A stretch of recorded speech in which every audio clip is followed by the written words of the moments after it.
بسم اللہ الرحمن الرحیم ان الحمد للہ الصلاۃ والسلام علی الاشرف الانبیاء والمرسلین نبینا محمد صلی اللہ علیہ وسلم وعلی آلہ و اصحابہ اجمعین، اما بعد۔ میرے نہایت ہی محترم ناظرین اکرام، السلام علیکم۔ آپ میرا چینل Q.Grammar دیکھ رہے ہیں اور میں شاہد ملک۔ آج ہم انشاءاللہ سورہ الکافرون پر احتسابی نکات پیش کریں گے۔ تو چلتے ہیں سورہ الکافرون کے احتسابی نکات۔ حضرت انس رضی اللہ تعالیٰ عنہ کا بیان ہے کہ رسول اللہ صلی اللہ علیہ وسلم نے حضرت معاذ بن جبل رضی اللہ تعالیٰ عنہ سے فرمایا، میں تمہیں بتاؤں وہ کلمہ جو تم کو شرک سے محفوظ رکھنے والا ہے،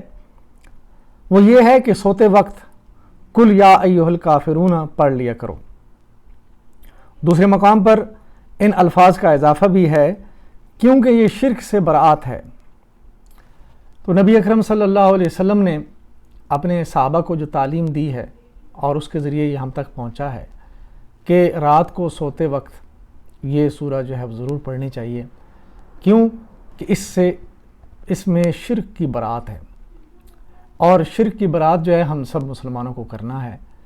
کہ اگر ہم شرک سے برات نہیں کریں گے، اس سے ہم لا تعلقی کا جو ہے اظہار نہیں کریں گے، تو ہمارے ایمان کی جو پختگی ہے وہ نہیں آ سکتی۔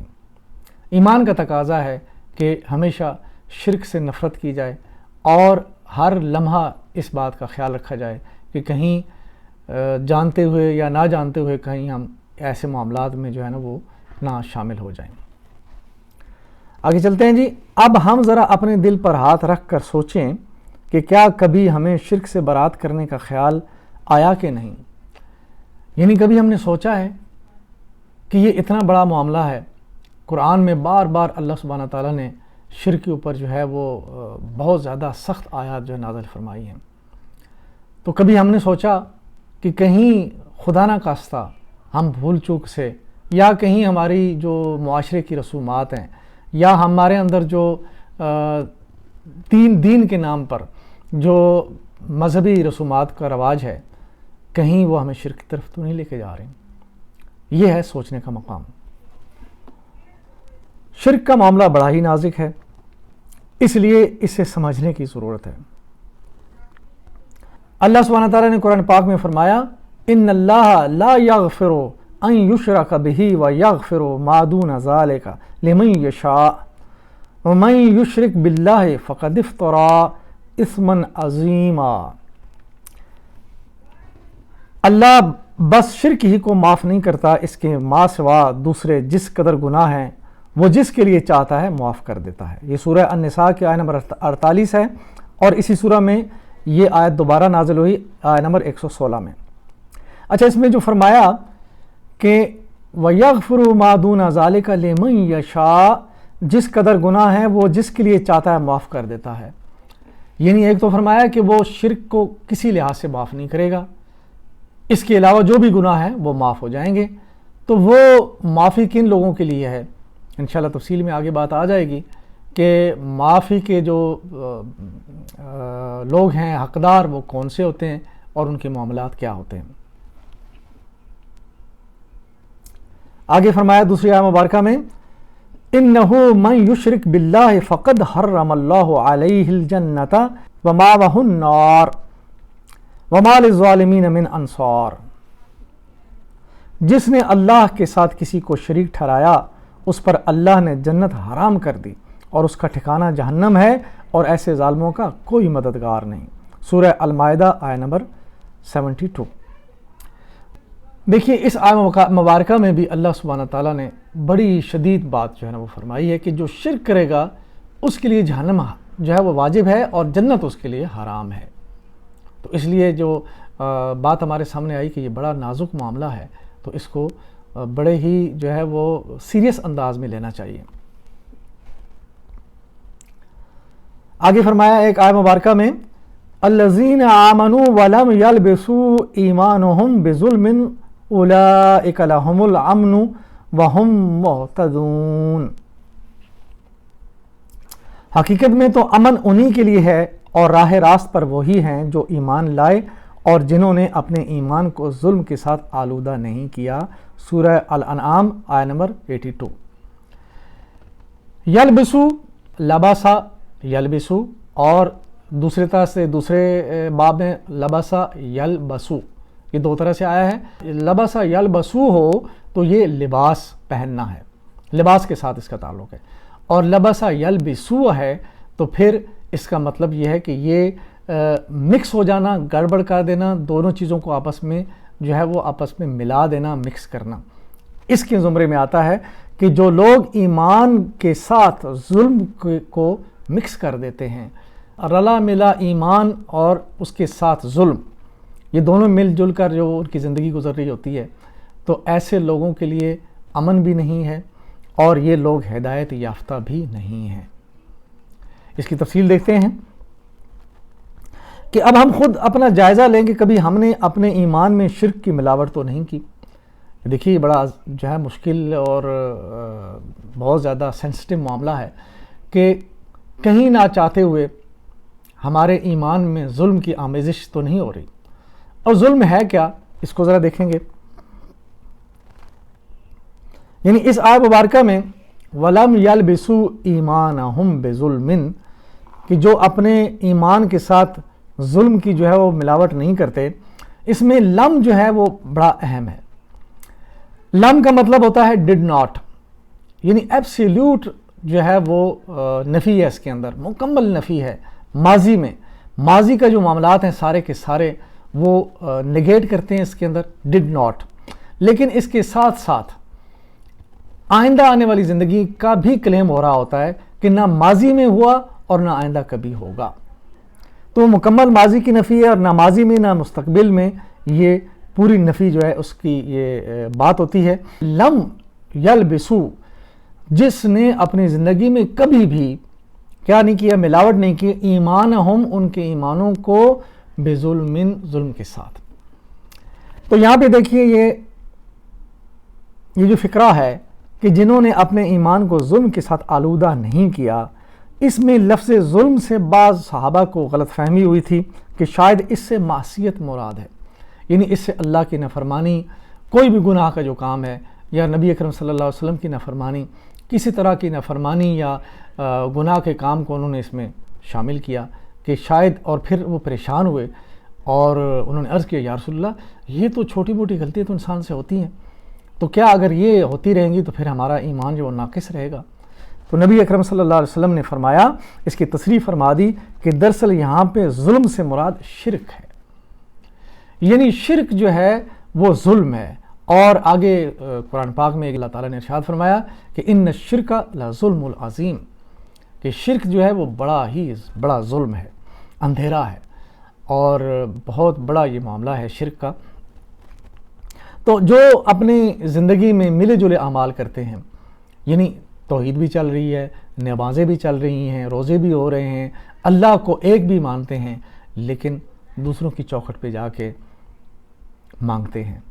مرادیں مانگتے ہیں، منتیں مانتے ہیں، اور سمجھتے ہیں کہ یہ ہمارے معاملات اللہ تک لے جائیں گے اور ہمیں جو ہے وہ اللہ تعالیٰ کے قریب کر دیں گے۔ اور یہی قرآن پاک کی آیت مبارکہ میں اللہ سبحانہ تعالیٰ نے جو مکہ کے مشرکین تھے ان کی بھی بات کو کوٹ کیا، وہ بھی کہتے تھے کہ یہ جو بت ہیں یہ تو ہمیں اللہ کے قریب کرتے ہیں،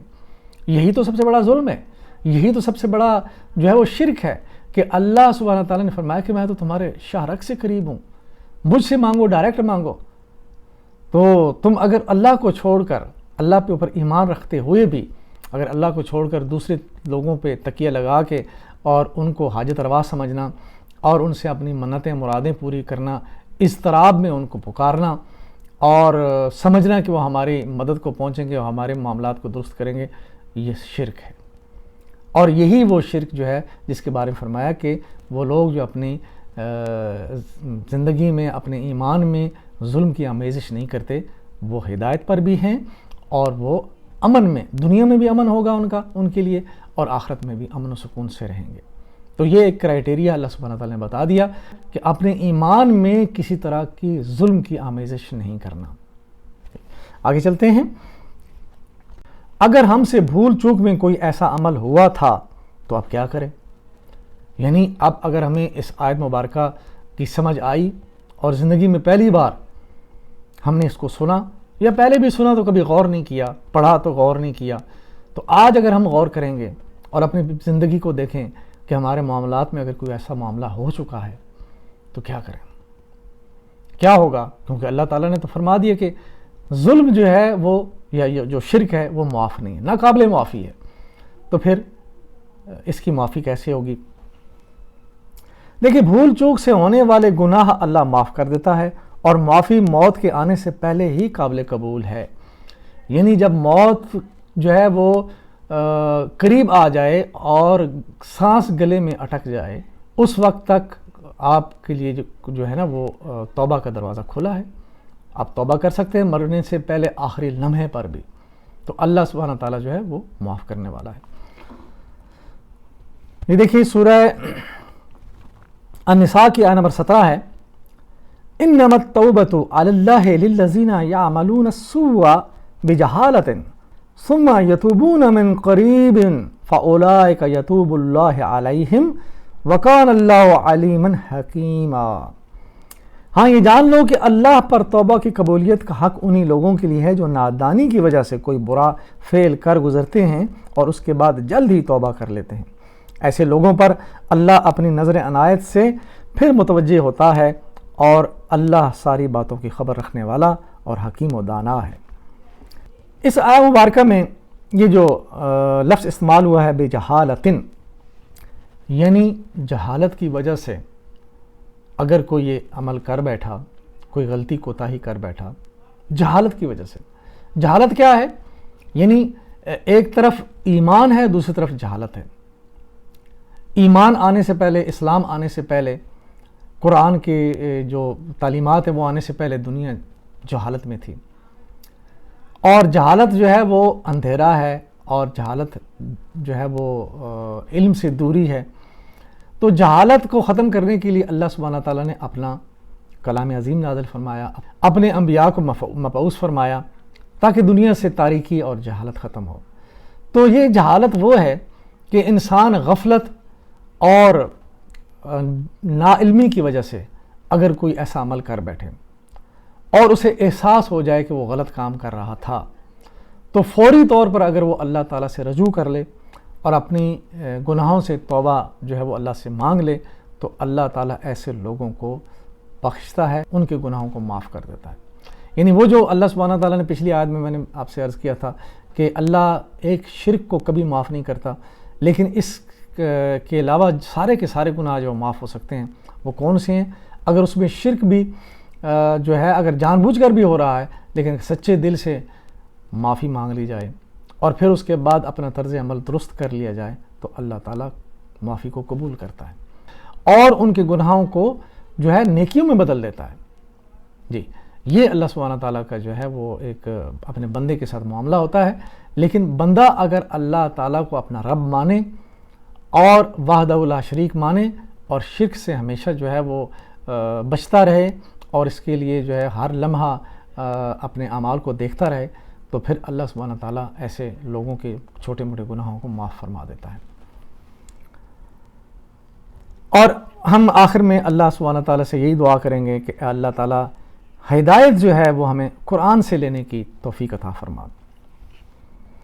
اور ہمارا جو نعرہ ہے، میری زندگی کا مقصد تیرے دین کی سرفرازی، میں اسی لیے مسلمان، میں اسی لیے نمازی۔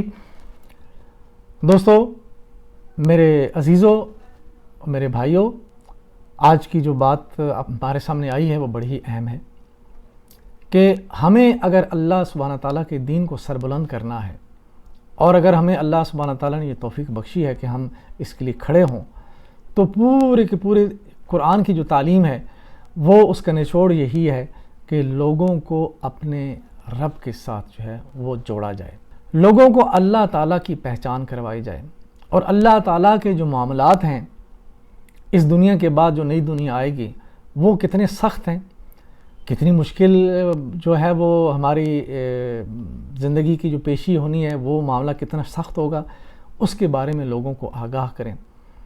اور جب لوگ اس بات سے آگاہ ہو جائیں گے تو یقیناً